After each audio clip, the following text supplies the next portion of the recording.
ജന്തുവർഗം എന്ന് പറയുന്നത് പോലെ സംഖ്യകൾക്ക് ഒരു വർഗം, അതാണ് ഈ വർഗസംഖ്യ. അപ്പോ അതാണ് വർഗസംഖ്യ.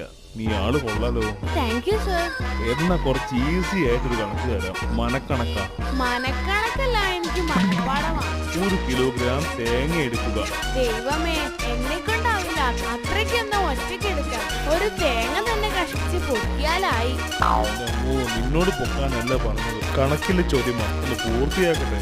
1 കിലോഗ്രാം തേങ്ങയും 1 കിലോഗ്രാം മുളകും 1 കിലോ ഉപ്പും കൂട്ടിയാൽ എത്ര കിലോ കിട്ടും? 1 കിലോ തേങ്ങ, 1 കിലോ മുളക്, 1 കിലോ ഉപ്പ്, ഇത് കൂട്ടിയാൽ... ആ പറ, നീ വലിയ മിടുക്കനാണല്ലോ. ഒന്ന് ആലോചിക്കട്ടെ. കിട്ടിപ്പോയി. പറ കേൾക്കട്ടെ. 3 കിലോഗ്രാം ചമ്മന്തിയുടെ വലിയൊരുണ്ട കിട്ടും.